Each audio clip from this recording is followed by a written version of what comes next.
Selamat pagi, selamat siang, selamat malam. Hari ini kita akan meneruskan materi kita, itu terkait tentang katalisis dan reaktor katalitik ya, bagian pertama. Materi ini saya sarikan dari buku Vogler yang berjudul Elements of Chemical Reaction Engineering. Setelah mempelajari materi ini, diharapkan Anda mampu mendefinisikan dan menjelaskan sifat-sifat katalis. Kemudian mampu menjelaskan langkah-langkah reaksi katalitik dan mengaplikasikan tahapan pembatas laju reaksi dalam menentukan persamaan laju reaksi. Selanjutnya, mampu menentukan persamaan laju reaksi dan parameternya dari data yang ada. Kemudian mampu memahami jenis-jenis deaktivasi katalis dan menentukan persamaan aktivitas katalis dari data yang ada, serta mampu menghitung konversi reaksi berkatalis. Ya, tujuan ini akan dapat dicapai melalui beberapa part materi katalisis dan reaktor katalitik.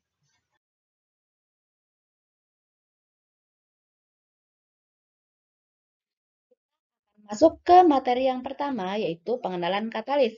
Sedikit mengulang dari materi kita beberapa pertemuan yang lalu ya.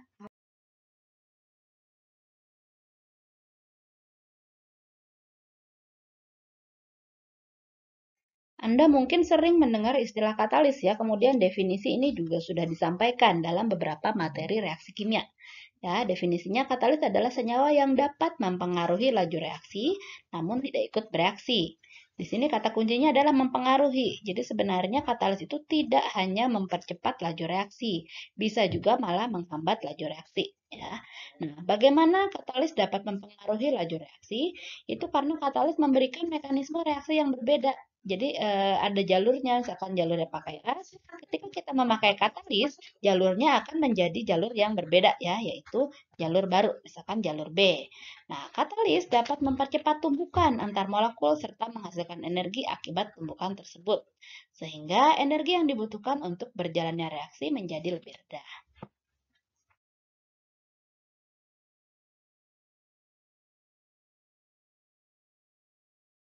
Di sini Anda bisa melihat perbedaan antara katalis homogen dan katalis heterogen. Yang di atas itu contoh katalis homogen yang berada pada fasa yang sama, satu fasa. Contohnya adalah industrial oxo process. Yang di bawah katalisnya adalah heterogen, lebih dari satu fasa. Jadi fasa katalis berbeda dengan fasa reaksi. Ini contoh di sini adalah proses dehidrogenasi sikloheksan menjadi hidrogen dan benzen. Sifat-sifat katalis Anda bisa baca di sini ya. Yang pertama, reaksi yang berkatalis itu terjadi pada antarmuka antara fluida dengan padatan. Nah, dari sifat ini tentu jelas perlu luas permukaan yang besar agar reaksi dapat berjalan lebih cepat atau laju reaksinya meningkat. Kemudian katalis yang sangat berpori dan memiliki luas permukaan tinggi itu dikenal dengan istilah porus katalis atau katalis berpori. Sedangkan katalis yang porinya kecil sehingga hanya reaktan dengan ukuran tertentu yang dapat masuk, itu disebut molecular sieves. Jelas ya, karena dibatasi ukuran molekulnya pasti selektivitas reaksi yang dijalankan dengan bantuan katalis ini akan sangat tinggi selektivitasnya. Yang ketiga adalah katalis yang memiliki aktivitas sangat tinggi sehingga sudah tidak membutuhkan luas permukaan yang besar. Disebut dengan monolitik katalis. Ini digunakan untuk sistem yang punya masalah dengan pressure drop tinggi ataupun perpindahan panas.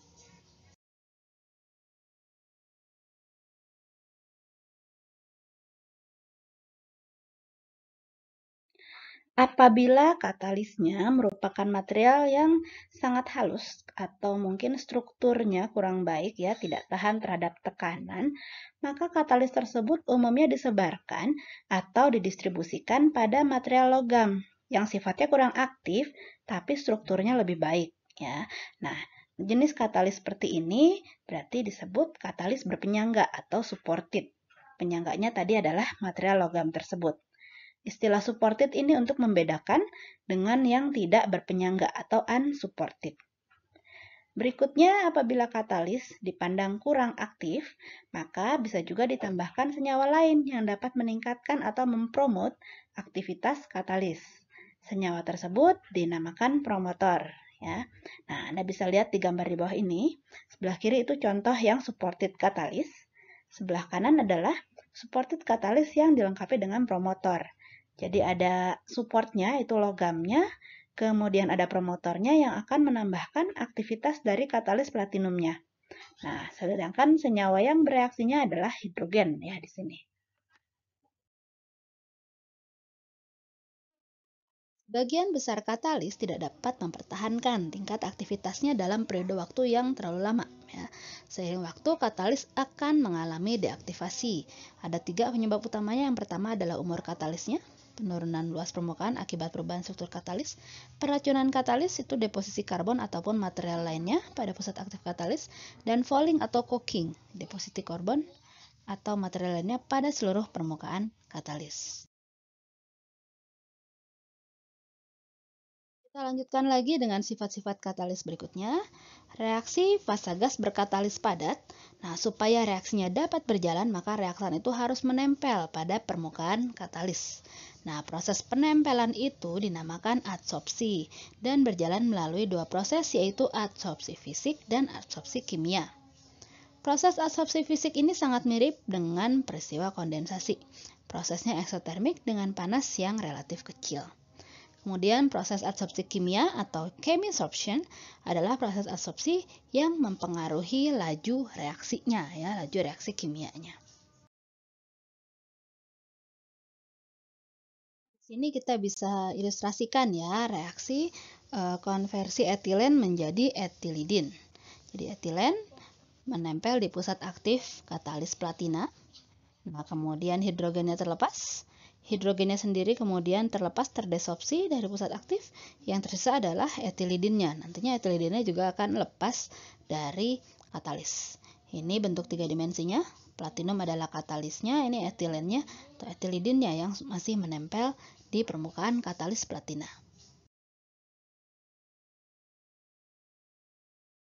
Ada sebuah parameter yang dapat digunakan untuk mengkuantifikasi aktivitas katalis. Ya, istilahnya adalah turnover frekuensi atau TOF. TOF menunjukkan jumlah molekul yang bereaksi pada setiap pusat aktif per detik kondisi operasi. Ketika katalis logam seperti platinum dipasang pada support, atom logam tersebut akan dipandang sebagai pusat aktif katalis. Dispersi katalis adalah fraksi atom logam yang berada di permukaan. Bagaimana kita menentukan TOF? Kita bisa lihat ya reaksi berikut. Reaksi sintesis Fischer-Tropsch itu CO bereaksi dengan H2 menjadi CH4 dan H2O dicoba dilakukan dengan menggunakan katalis komersial 0,5% massa pada penyangganya gamma Al2O3. Persentase katalis terdispersi diukur melalui adsorpsi kimia hidrogen dan diperoleh nilai 49%. Pada tekanan 988 kPa, temperatur 475 Kelvin, TOF metana sebesar 0,044 sekon pangkat min 1. Berapa laju pembentukan metana dalam satuan mol per sekon per gram katalis? Ya, jadi TOF-nya diketahui, yang ditanya adalah laju reaksinya. Oke, dari data yang diketahui dalam soal tadi kita bisa hitung laju reaksi menggunakan data TOF-nya ya, menggunakan rumus berikut. Laju reaksi metan, pembentukan metan adalah TOF-nya FCH4 kali dispersinya dibagi 1 per massa molekulnya dikali persen RU per 100. Tadi nilai TOF-nya 0,044 molekul per luas permukaan per sekon kali 1 mol CH4 dibagi 6 kali 10 pangkat 23 molekul. Ini dispersinya ya tadi dikali 0,49 surface atom per total atom RU. Ini sebenarnya hanya konversi satuan saja ya, 6,02 kali 10 pangkat 23 itu bilangan Avogadro ya, cari lagi. Nah, sehingga dengan menggunakan rumus ini kita bisa tahu atau menghitung nilai laju pembentukan metannya, yaitu 1,07 kali 10 pangkat min 6 mol per sekon per gram katalis. Jadi setiap detik terdapat 1,07 kali 10 pangkat min 6 mol metan yang keluar dari 1 gram katalis.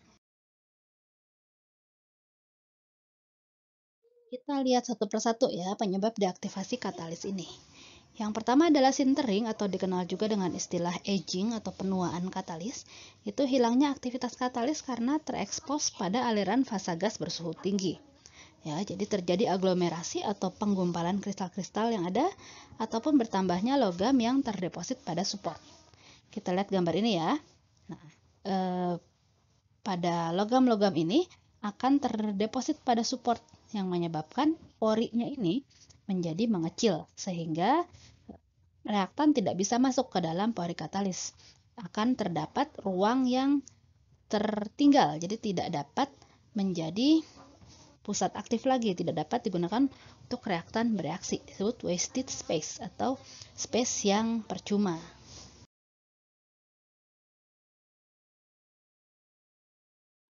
Yang kedua ada fouling atau coking. Ini umumnya terjadi pada reaksi yang melibatkan hidrokarbon ya. Jadi senyawa karbon terdeposit pada permukaan katalis. Ini kita lihat gambarnya, contoh. Ini senyawa hidrokarbon di sini dia terdeposit menyebabkan ada jelaga atau arang hitam di permukaan-permukaan ini. Nah, sehingga menghalangi tadi pusat aktifnya. Contoh realnya yang kiri ini katalis yang masih baru, yang kanan adalah katalis bekasnya ya, sudah menghitam. Ini banyak senyawa karbon yang terdeposit. Jadi tidak ada pori yang dapat digunakan oleh reaktan untuk bereaksi. Yang terakhir adalah deaktivasi akibat keracunan atau racun katalis ya. Senyawa racun katalis terabsorpsi pada pusat aktif katalis sehingga jumlah pusat aktif yang tersedia untuk berjalannya reaksi utama menjadi lebih sedikit. Ilustrasinya ini, yang segitiga-segitiga adalah pusat aktifnya, ada reaktan A dan B yang akan bereaksi. Awalnya pada T1, poison atau racunnya itu menempel ke salah satu pusat aktif. Lama-kelamaan makin banyak pusat aktif yang diisi oleh racun, dan pada akhirnya semua pusat aktif malah terisi oleh racun. Reaktannya sama sekali tidak bisa menempel di pusat aktif, sehingga tidak terjadi reaksi yang diinginkan.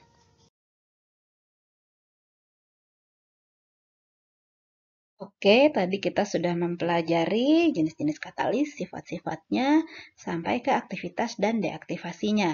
Nah, sekarang kita mulai mempelajari lebih lanjut tentang reaksi berkatalis.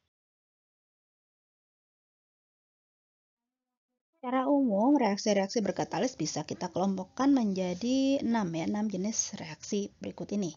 Yang pertama adalah reaksi alkilasi, lawannya adalah dealkilasi. Itu merupakan reaksi penambahan atau pengurangan gugus alkil pada senyawa organik. Kemudian reaksi isomerisasi, itu konversi rantai hidrokarbon normal menjadi rantai hidrokarbon yang bercabang ya. Kemudian contohnya adalah pada proses produksi petrokimia. Ketiga ada reaksi hidrogenasi dan lawannya adalah dehidrogenasi. Itu adalah reaksi penambahan atau pengurangan gugus hidrogen. Selanjutnya ada reaksi oksidasi, kemudian reaksi hidrasi dan dehidrasi. Itu penambahan atau pengurangan gugus H2O. Lalu reaksi halogenasi dan dehalogenasi. Itu penambahan atau pengurangan gugus halogen. Nah, secara umum reaksi halogenasi ataupun dehalogenasi itu dapat berjalan tanpa katalis ya, tapi kita perlu katalis untuk mengatur selektivitas reaksinya.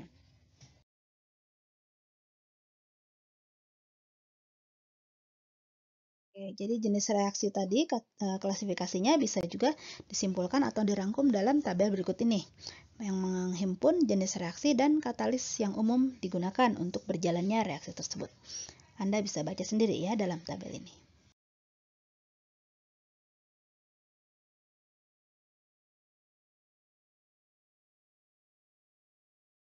Dari sisi aktivitasnya, turnover frekuensinya bisa kita lihat atau digambarkan dalam gambar ini. Berbagai jenis reaksi ya, hidrogenasi, dehidrogenasi, isomerisasi, dan hidrogenalisis.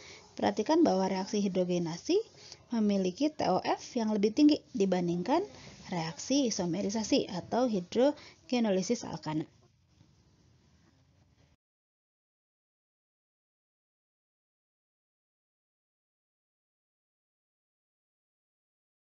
Kita sudah lihat ya jenis-jenis reaksi berkatalis, katalis yang digunakan, serta rentang TOF-nya untuk reaksi berkatalis. Sekarang kita akan pelajari lebih dalam tentang bagaimana menentukan laju untuk reaksi berkatalis.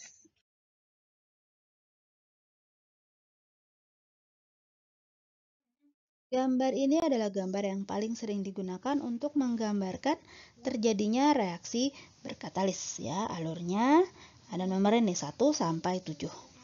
Yang pertama adalah perpindahan massa reaktan dari luar katalis. Kedua, perpindahan massa reaktan di dalam pori katalis. Ketiga adalah adsorpsi reaktan pada permukaan katalis. Keempat, reaksi permukaan. Kelimanya adalah desorpsi atau lepasnya produk dari permukaan katalis.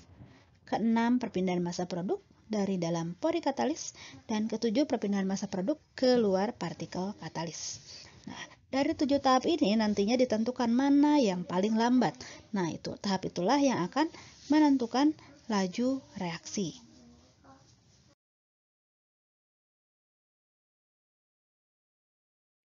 Persamaan laju reaksi overall untuk reaksi berkatalis akan sama dengan laju yang paling lambat, laju tahapan paling lambat dalam mekanisme reaksi tadi.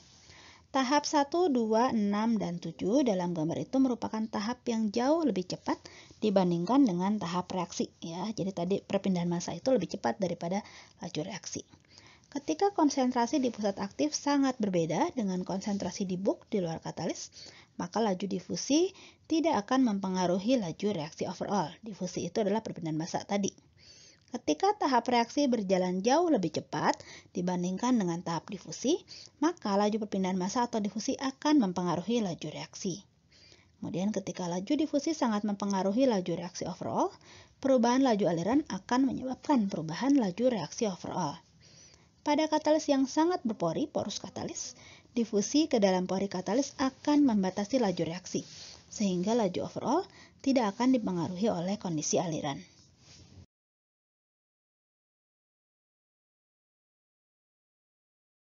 Apabila dalam suatu sistem reaksi terdapat beberapa reaksi yang berjalan bersamaan, maka laju reaksi secara overall akan ditentukan oleh tahap yang paling lambat atau tahap pembatas laju reaksi. Nah, tadi dari beberapa tahap reaksi berkatalis yang sudah dijelaskan sebelumnya, kita akan bahas satu persatu. Bagaimana kalau tahap tersebut merupakan tahap yang paling lambat atau pembatas laju reaksi.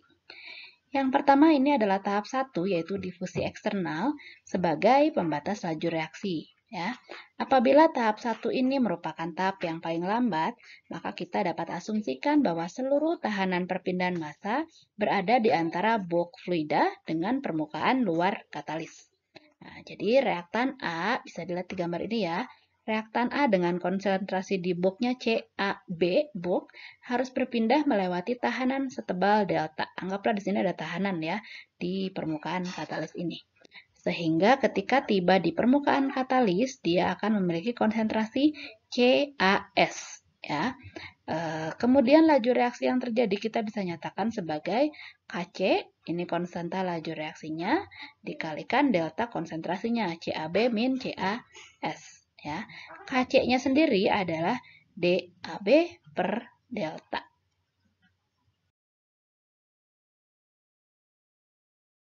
Kc merupakan fungsi dari kecepatan fluida dan diameter partikel.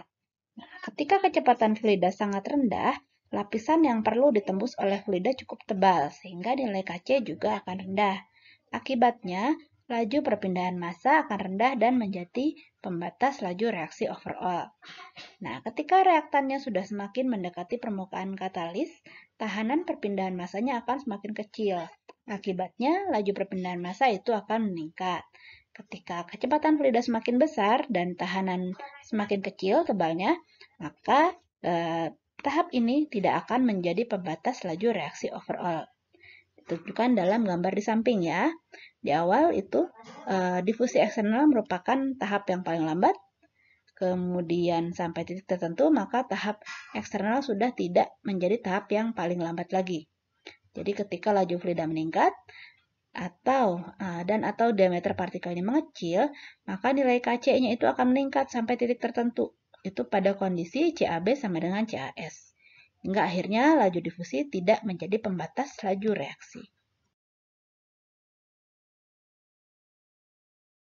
Kita teruskan bagaimana kalau tahap 2, yaitu difusi internal, itu menjadi pembatas laju reaksi.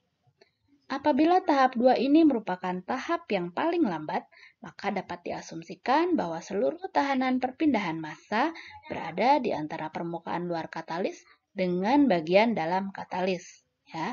Reaktan A itu dengan konsentrasi di permukaannya CaS itu harus berpindah ke bagian dalam katalis hingga memiliki konsentrasi Ca. Sehingga laju reaksi yang terjadi dapat kita tuliskan sebagai Kr dikalikan CaS. Ya, karena CaS jadi Ca.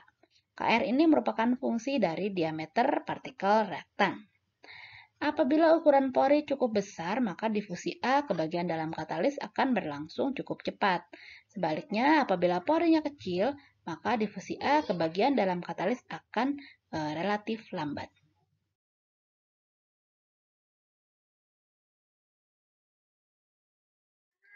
Ketika diameter partikel sangat kecil, maka laju difusi internal tidak akan menjadi laju yang paling lambat. Ya.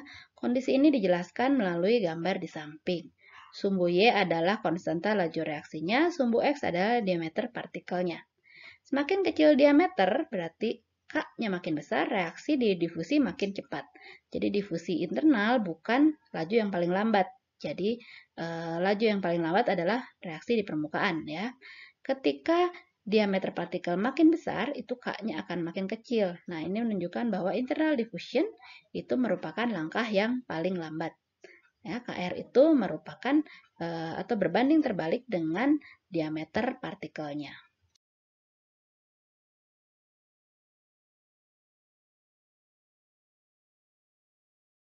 Kita teruskan dengan tahap 3, itu adsorpsi sebagai pembatas laju reaksi. Ya. Nah, adsorpsi kimia atau chemisorption ini sempat kita singgung tadi sebelumnya, merupakan salah satu tahapan yang penting pada proses katalisis. Untuk memudahkan pemahaman, kita akan menggunakan huruf S, itu melambangkan pusat aktif. Kombinasi huruf S dengan huruf lain, misalkan A titik S, menunjukkan bahwa senyawa A teradsorpsi pada pusat aktif S. Nah, adsorpsi A ke S bisa kita tuliskan sebagai berikut. A plus S itu menjadi A titik S. Total konsentrasi pusat aktif per unit massa katalis menunjukkan jumlah pusat aktif per satuan massa dibagi dengan bilangan Avogadro dan dilambangkan sebagai CI. Itu mol per gram katalis. PI itu menunjukkan tekanan parsial senyawa I pada fasa gas, ya. Satuannya bisa atm atau kilopascal. CIS menunjukkan konsentrasi permukaan yang terisi oleh senyawa I. Satuannya mol per gram katalis. Nah, gambar di bawah menunjukkan bahwa konsentrasi total itu akan sama dengan CV, itu konsentrasi pusat aktif yang masih kosong atau void. Ditambah CAS berarti konsentrasi A yang teradsorpsi di pusat aktif, ditambah konsentrasi B yang teradsorpsi di pusat aktif. Nah, persamaan ini dinamakan persamaan kesetimbangan pusat aktif.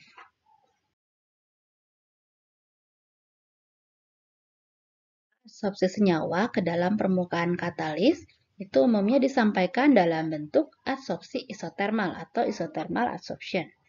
Nah, adsorpsi isotermal ini adalah model yang menunjukkan adsorpsi gas ke dalam padatan pada tekanan yang berbeda, namun dalam kondisi temperatur yang sama.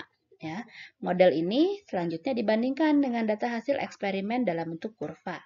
Apabila datanya sesuai dengan model yang ada, maka model tersebut dapat digunakan untuk menggambarkan proses adsorpsi yang sebenarnya terjadi.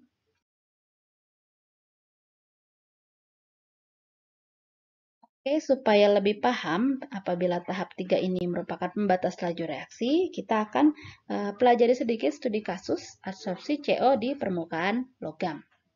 Model 1 itu adalah CO diadsorpsi di permukaan logam sebagai molekul CO. Ya.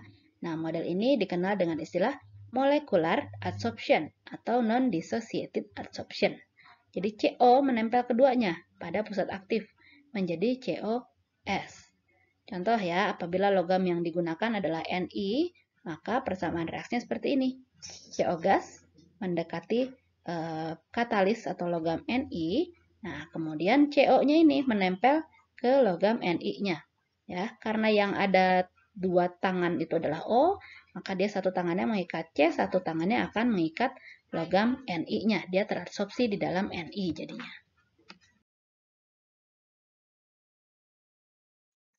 Reaksi adsorpsi CO ke pusat aktif S dapat dipandang sebagai reaksi elementer.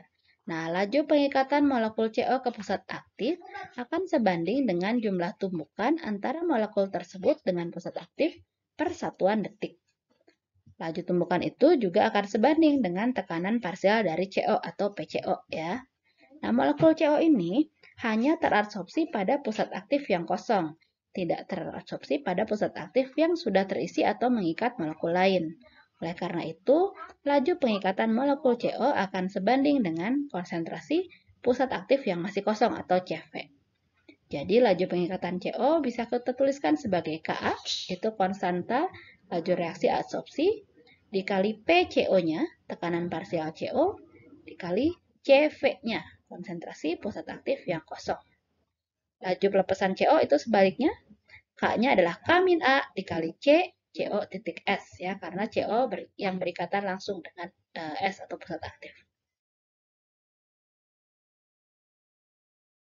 Kita teruskan ya, masih untuk kasus CO plus S jadi CO titik S ya. Jadi tadi ada laju adsorpsi dan laju desorpsi, jadi total laju RAD-nya, absorpsi desorpsi, adalah Ka dikali PCO kali CV, dikurangi K-A dikali C, CO titik S.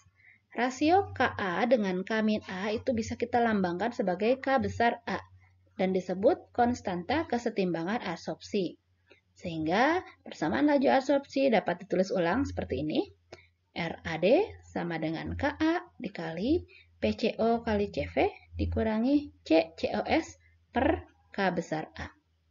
Nah, nilai Ka ini akan menurun secara eksponensial seiring dengan peningkatan suhu.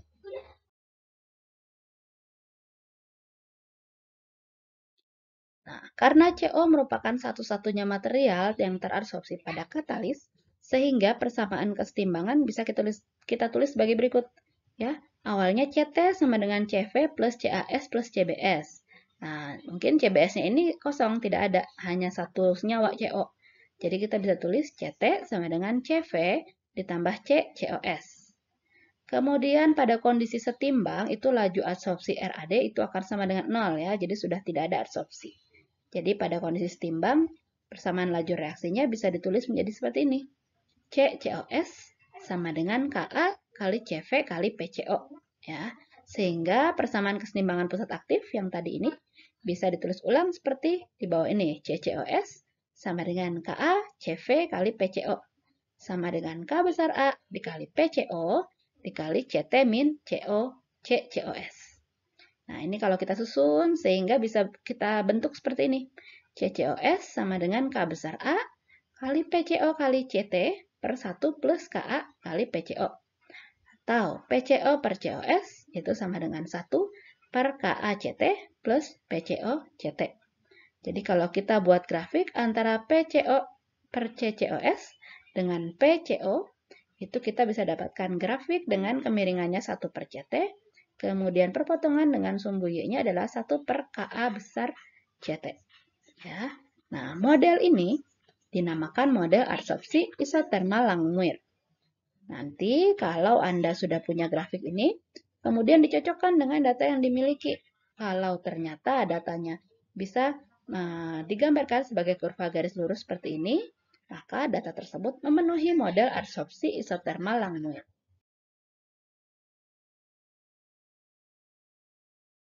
Kita teruskan dengan model yang kedua ya. Kalau tadi CO diabsorpsi sebagai molekul CO langsung. Nah, bagaimana kalau CO-nya ternyata diabsorpsinya sebagai masing-masing atom, atom C sendiri dan atom O sendiri. Ya, jadi bisa dituliskan persamaannya seperti ini. CO plus 2S itu menjadi CS dan OS. Apabila logam yang digunakan adalah Fe, kita bisa gambarkan reaksinya kurang lebih seperti ini. Gas CO mulai mengalir, itu mendekati katalis Fe, kemudian C-nya terikat pada salah satu molekul Fe, O-nya juga terikat sendiri pada salah satu molekul Fe ya. Jadi digambarkan seperti gambar ini. Masih kita teruskan ya untuk reaksi ini tadi CO plus 2S jadi CS plus OS. Nah, laju pengikatan atom C dan O ke pusat aktif sama seperti tadi itu sebanding dengan tekanan yang diberikan kepada sistem akibat tumbukan antara atom tersebut dengan pusat aktif. Ya. Nah, karena ini atomnya masing-masing berikatan dengan pusat aktif, maka untuk atom C dan O dibutuhkan dua pusat aktif yang kosong. Nah, apakah pasti pusat kosongnya itu ya bersebelahan letaknya? Itu probabilitasnya itu sebanding dengan kuadrat konsentrasi pada pusat aktif yang kosong atau PCO kali CV kuadrat. Sehingga agar desorpsi dapat terjadi, diperlukan dua pusat aktif yang berdekatan, ya. Sehingga laju desorpsi akan sebanding dengan konsentrasi produk yang keluar dari pusat aktif tersebut, CS dikali OS.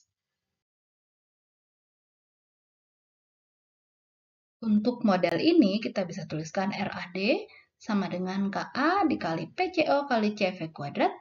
Itu asumsinya dikurangi K min A dikali C. CS dikali COS. Ya. Nah, persamaan laju absorpsinya bisa ditulis ulang jadi seperti ini.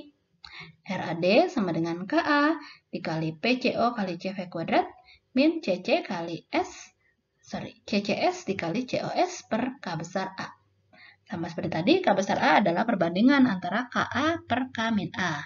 Dan nilai KA akan menurun seiring dengan peningkatan suhu. Pada kondisi setimbang, laju adsorpsinya itu sama dengan 0, sehingga persamaan laju reaksi tadi bisa kita sederhanakan menjadi Ka kali PCO kali CV kuadrat sama dengan K min A kali CCS kali CCO. Nah, pada kondisi setimbang, CCS akan sama dengan COS. Jadi, Ka kali PO pangkat setengah dikali CV sama dengan COS. Dengan substitusi CCS dan COS, dan menggunakan persamaan kesetimbangan pusat aktif, kita bisa dapat persamaan seperti ini. COS sama dengan Ka kali PCO pangkat setengah dikali CT per 1 plus 2 Ka kali PCO pangkat setengah. Atau PCO pangkat setengah per COS sama dengan 1 per CT Ka pangkat setengah plus 2 PCO pangkat setengah per CT. Ya, jadi kalau kita punya data, kemudian kita bisa alurkan antara PCO pangkat setengah per COS dan PCO pangkat setengah, maka kita bisa dapatkan kemiringannya itu 2 per CT, sedangkan perpotongan dengan sumbu Y-nya adalah 1 per CT dikali KA pangkat setengah. Kalau datanya bisa mengikuti grafik ini, berarti model ini bisa kita gunakan untuk menggambarkan reaksi yang terjadi.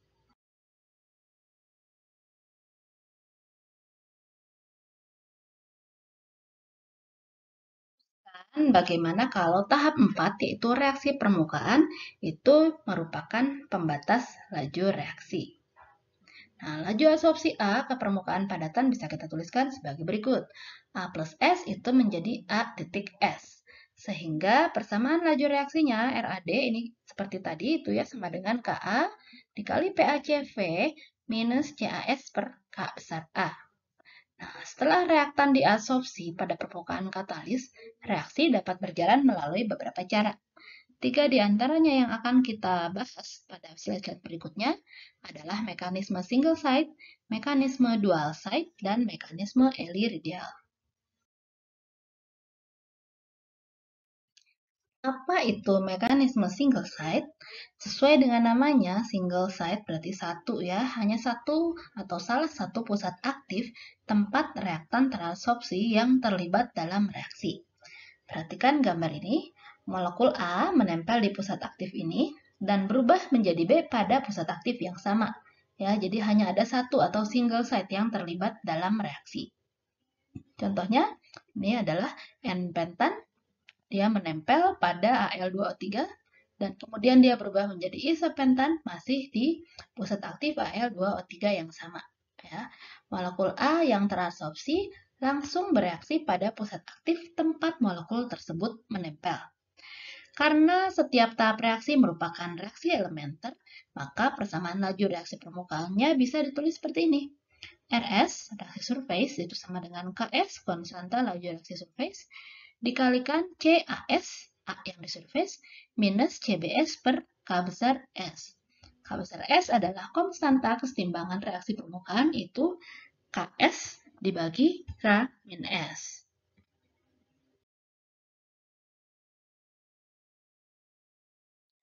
Mekanisme yang kedua adalah mekanisme dual side, itu berarti ada dua pusat aktif yang terlibat dalam reaksi. Jadi reaktan yang terabsorpsi berinteraksi juga dengan pusat aktif yang berdekatan dalam membentuk produk. Ya, perhatikan gambar. Di sini A menempel pada pusat aktif sebelah kiri ini. Kemudian dia membentuk produk yang menempel pada pusat aktif di sampingnya. Ya, nah ini contohnya ada C berapa nih? C4H9OH, dia menempel di pusat aktif yang pertama, kemudian H2O-nya terlepas. Nah, H2O-nya menempel di pusat aktif yang kedua, menjadi C4H8H7 dan H2O. Nanti dilihat lagi ya, ini angkanya kurang jelas. Atau bisa dituliskan A titik S plus S akan menjadi B titik S plus S juga. Jadi produk B-nya terbentuk pada pusat aktif di samping tempat molekul A terabsorpsi. Persamaan laju reaksinya bisa ditulis seperti ini. RS sama dengan KS dikalikan CAS kali CV min CBS kali CV per KS. Ya, di sini ada CV yang terlibat karena melibatkan pusat aktif yang kosong. Perlu ada pusat aktif kosong tempat menempel produk nantinya. Nah, K besar S adalah konstanta kesetimbangan reaksi permukaan. Ks sama dengan Ks, K kecil S per K min S. Mekanisme yang ketiga adalah mekanisme Ehlers-Danlos, yaitu reaktan yang sudah terabsorpsi bereaksi dengan molekul lain yang belum terabsorpsi dan berfasa gas. Ya, perhatikan di gambarnya.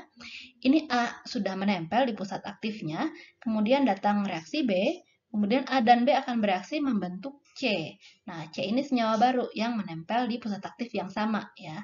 Seperti itu yang dinamakan mekanisme Ehlers-Danlos. Atau contohnya di sini ada C3H6 menempel di pusat aktif yang sudah tertempel gas lainnya ya, atau benzen ini sepertinya.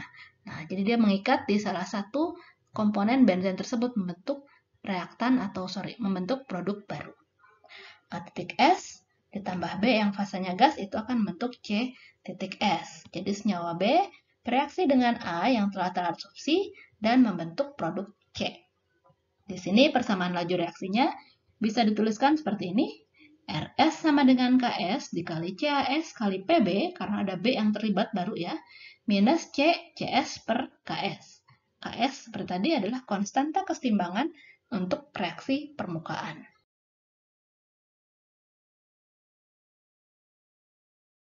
Selanjutnya itu bagaimana kalau tahap 5 atau desorpsi merupakan pembatas laju reaksi. Ya, jadi pada setiap reaksi berkatalis, produk yang terbentuk di permukaan pusat aktif katalis akan terlepas kembali atau terdesorpsi, kemudian kembali ke fasa bulknya. Untuk desorpsi produk C bisa mengikuti reaksi berikut, ini C titik S, jadi yang masih terikat ya akan terpisah, jadi C sendiri produknya dan S sendiri pusat aktifnya. Maka laju desorpsinya RDC itu sama dengan KD, ini konstanta desorpsi, dikali CCS minus PC kali CV per KDC. Karena tadi begitu ditinggal C, terbentuk pusat aktif yang kosong lagi, maka di sini ada CV-nya juga. KDC merupakan konstanta kesetimbangan desorpsi. Nah, ini perlu diperhatikan bahwa laju desorpsi merupakan kebalikan dari laju absorpsi, sehingga RDC akan sama dengan minus RADC. Ya, dengan K besar DC sama dengan 1 per KC. Jadi kita bisa tulis juga RDC itu sama dengan KD dikali CCS min KC kali PC kali CV.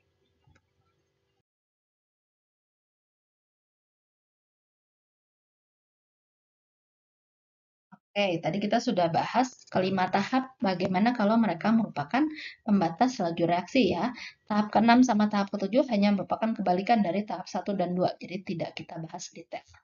Nah, sekarang bagaimana kita memastikan suatu tahap merupakan pembatas laju reaksi? Itu yang akan dibahas dalam slide-slide berikutnya, yaitu penentuan tahap pembatas laju reaksi.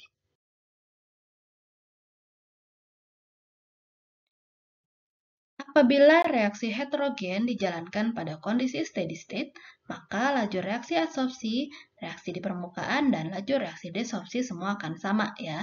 Jadi persamaannya seperti ini, min RA aksen sama dengan RAD sama dengan RS sama dengan RD.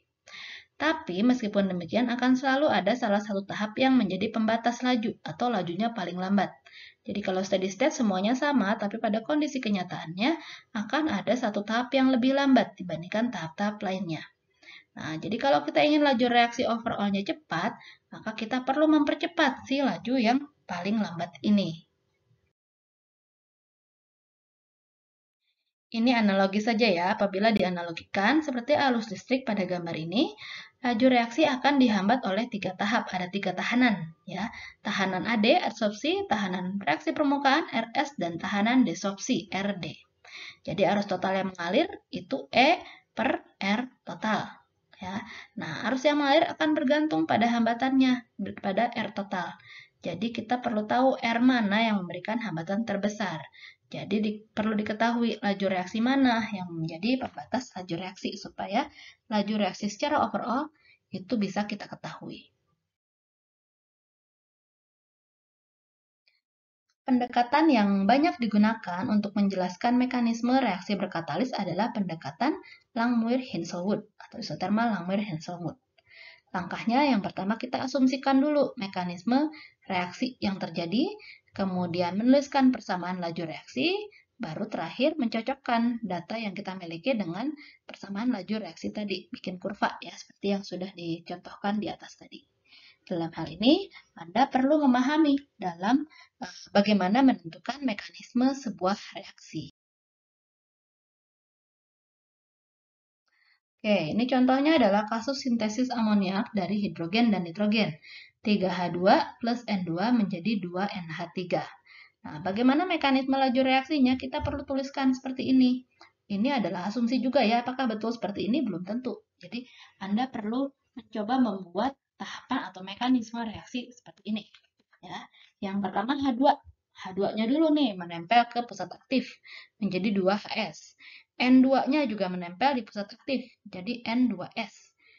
N2S, ada satu pusat aktif lagi, N-nya berpindah, jadi 2NS. Nah, kemudian sekarang NS bertemu dengan HS, membentuk HNS, dan ada satu pusat kosong S. NHS plus HS menjadi H2N, dan ditambah satu pusat aktif yang kosong S.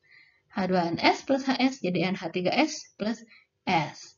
Jadi reaksi overallnya NH3S tadi lepas lagi. Jadi NH3 dan menyisakan si pusat aktif kosong S. Nah, kita tentukan kira-kira yang paling lambat itu di tahap yang mana. Apakah ketika H2 berikatan, atau ketika N2, atau ketika reaksinya ini yang terjadi. Ini bisa kita asumsikan. Misalkan yang pertama ini cepat, yang di bawah ini cepat, yang lambat adalah laju absorpsi nitrogen ke pusat aktif.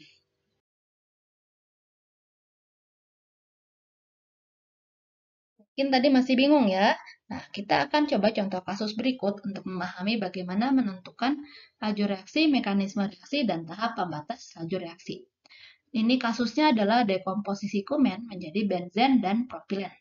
Model reaksinya kita pakai reaksi adsorpsi, permukaan, dan desorpsi. Yang pertama adsorpsi, kumennya dulu ke permukaan pusat aktif katalis. Ya. Bisa digambarkan C plus S jadi C titik S. Kemudian ada reaksi permukaan. Kumennya ini terdekomposisi jadi C6H6 dan C3H6. Ya.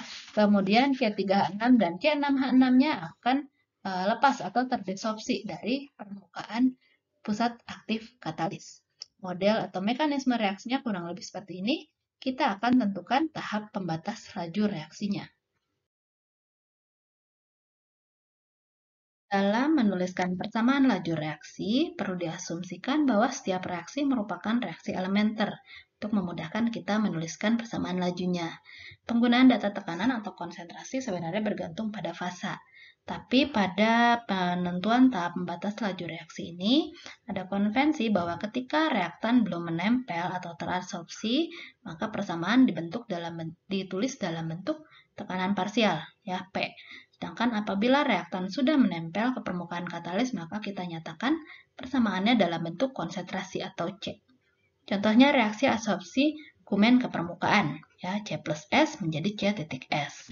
Ini mekanismenya, C-nya asalnya fasa gas, kemudian menempel di pusat aktif, sehingga membentuk C titik S, C yang terikat pada pusat aktif. Maka laju persamaannya Ka dikali PC. Nah, karena ini masih merupakan C yang fasa gas, jadi disebut PC. Kemudian pusat aktifnya masih kosong, jadi CV. Dikurangi, kemudian laju ke kirinya adalah K-A dikali konsentrasi C titik S, ya, C yang menempel di permukaan S. Jadi absorpsi itu lajunya RAD sama dengan Ka dikali PC kali CV minus C titik S per KC. Ya, ini dengan sama seperti sebelumnya. KC-nya adalah Ka dibagi K min A. Berikutnya adalah reaksi di permukaan, itu C titik S akan bereaksi menjadi B titik S plus P. Ya, jadi produk B-nya masih menempel, kemudian P-nya itu sudah fasa gas. Ya, maka persamaan laju reaksinya RS itu sama dengan KS dikali C titik S dikurangi K min S kali tekanan P, P-nya tidak menempel, kemudian dikali C B titik S. Ya, B titik S-nya masih menempel di pusat aktif. Jadi untuk reaksi permukaan, laju reaksinya bisa ditulis sama dengan RS sama dengan KS dikali CS minus PP dikali CBS per KS. Ya, KS-nya adalah KS min dibagi K min S. Perhatikan ya bahwa reaksi ini berbentuk benzen yang terabsorpsi di fase aktif. Tadi B-nya makanya BS dan propilennya sudah fasa gas ya. P fasa gas di sini. Terakhir adalah reaksi desorpsi benzen. B titik S tadi ya masih terikat di pusat aktif, kemudian lepas menjadi B sendiri dan S sendiri. Propilennya tidak terabsorpsi di permukaan, sehingga konsentrasi permukaannya C P titik S itu sama dengan 0. Jadi RD-nya sama dengan KD dikali C B titik S dikurangi K min D dikali PB kali CV, ya, S-nya sudah kosong lagi. Jadi desorpsi RD sama dengan KD dikali C B titik S dikurangi PB kali CV per KDB. KB-nya adalah 1 per KDB. Desorpsi RD itu sama dengan KD dikali CBS min KB kali PB kali CV. Ya. Reaksi overallnya min RC aksen itu akan sama dengan RAD sama dengan RS sama dengan RD. Ini adalah laju reaksi overallnya. Jadi kita sudah mempelajari bagaimana menuliskan persamaan laju reaksinya. Nah, pertanyaannya sekarang dari ketiga tahap tersebut mana yang merupakan tahap pembatas laju reaksi? Ini gampang-gampang susah ya, kita perlu uji satu persatu. Ya. Nah, bagaimana mengujinya? Perhatikan beberapa slide berikut. Yang pertama adalah apakah laju adsorpsi Cumen merupakan pembatas laju reaksi? Ya, apakah RAD-nya nih yang paling lambat? Tadi reaksinya C plus S menjadi C titik S. Laju reaksi adsorpsinya adalah min RC sama dengan RAD sama dengan Ka PC CV min CCS per KC. Ya. Ini kita asumsikan dulu di awal bahwa memang kumen ini merupakan, laju adsorpsi kumen merupakan pembatas laju reaksi.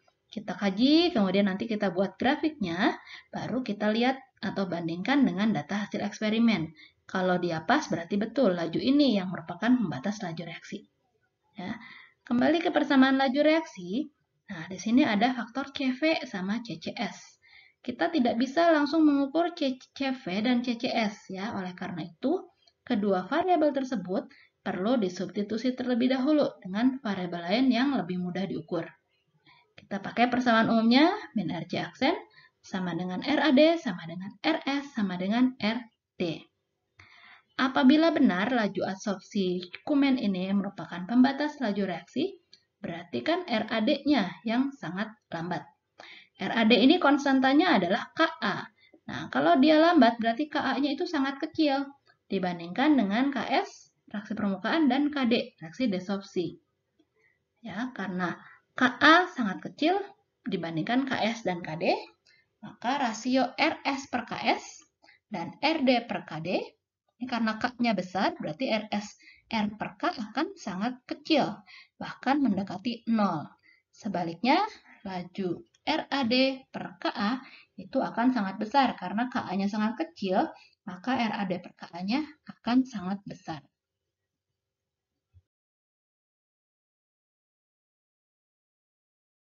Asumsi rasio yang sangat besar dan sangat kecil tadi itu yang akan kita gunakan untuk mengeliminasi beberapa variabel untuk memudahkan kita membuat grafik data yang ada. Ya. Laju reaksi permukaan itu RS sama dengan KS dikali CCS minus CBS PP per KS.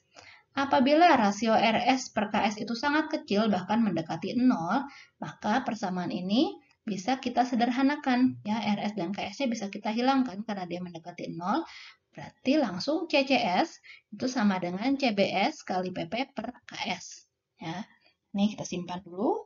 Kita teruskan dengan laju desorpsi. RD sama dengan KD kali CBS min KB PB CV.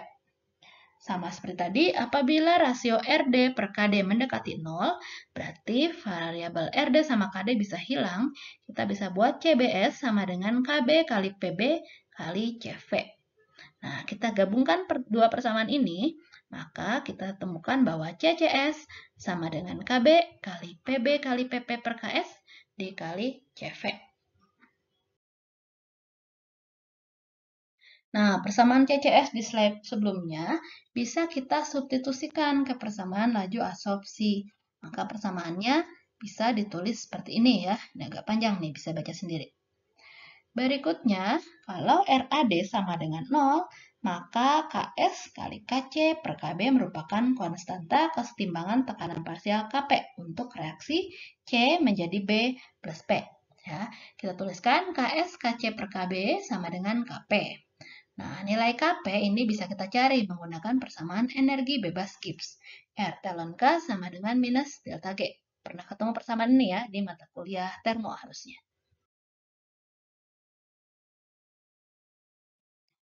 Parameter CV ini dapat dihilangkan dengan menggunakan persamaan kesetimbangan pusat aktif.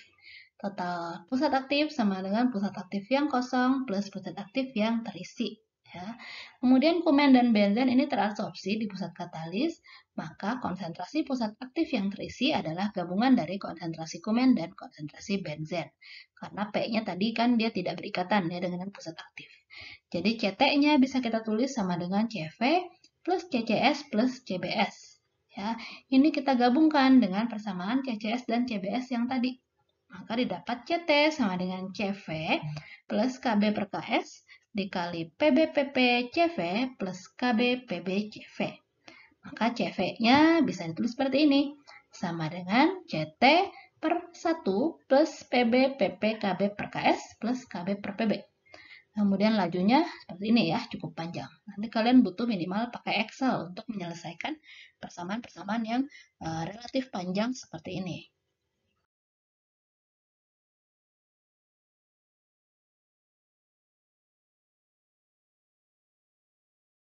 Nah, tadi kita sudah dapat ya persamaan yang relatif panjang seperti ini.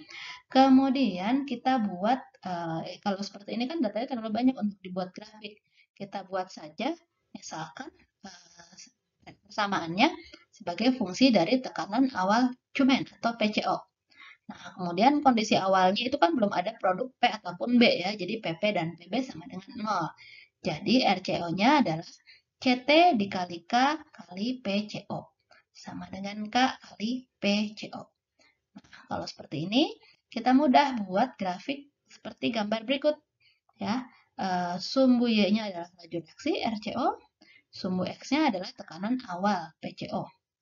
Nah, apabila datanya nanti dibuat, data RCO dan data PCO Anda buat grafik dan membentuk garis lurus seperti ini, maka ini terbukti bahwa absorpsi kumen ke pusat aktif merupakan laju yang paling lambat dan merupakan tahap pembatas laju reaksi.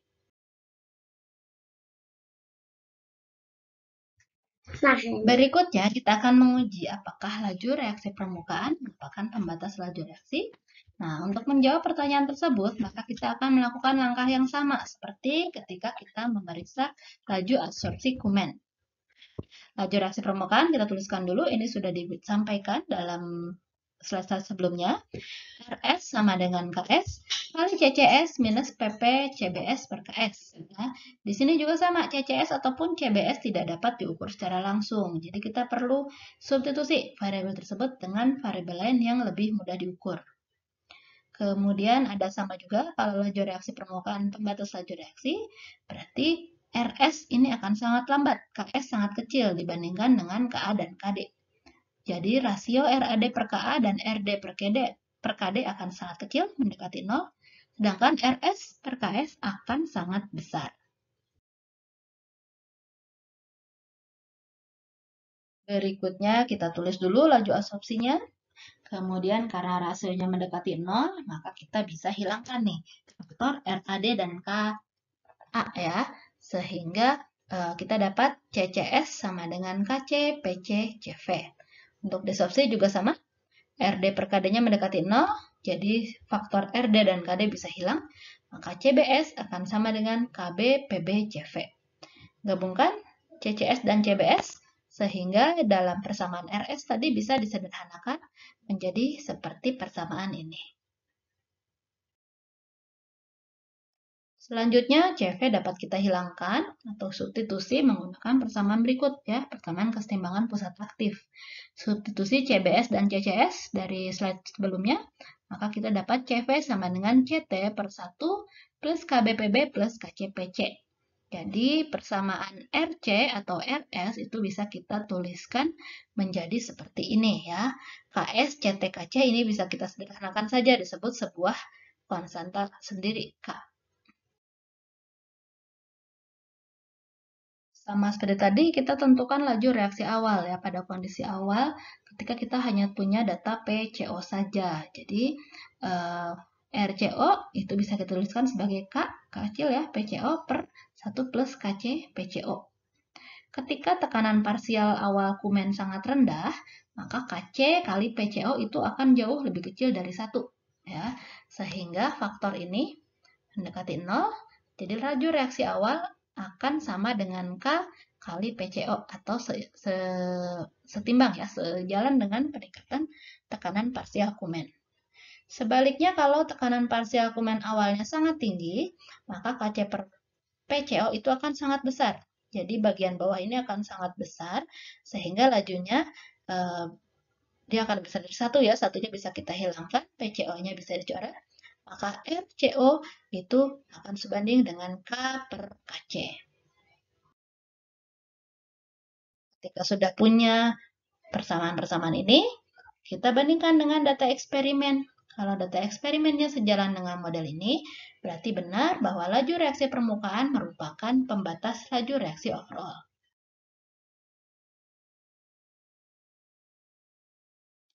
Terakhir, kita akan uji juga apakah laju reaksi desorpsi merupakan pembatas laju reaksi. Sama seperti tadi, kita tulis dulu persamaan laju reaksinya, kemudian asumsikan RS per KS-nya mendekati 0, mendapatkan CBS, ya. Kemudian RAD per KA mendekati 0 juga, jadi kita dapat CCS, baru substitusi CCS ke persamaan CBS, jadi diperoleh persamaan ini. Kedua persamaan tersebut kemudian kita gabungkan sehingga diperoleh persamaan RD sama dengan KD, KC, KS. Ya. Nah, kita bisa gunakan raca pusat aktif untuk dapat nilai CV-nya. Jadi diperoleh CV sama dengan CT per 1 plus KC, KS, PC per PP ditambah KC, PC. Dengan menggunakan persamaan CV tadi, kita bisa tuliskan persamaan RD seperti ini.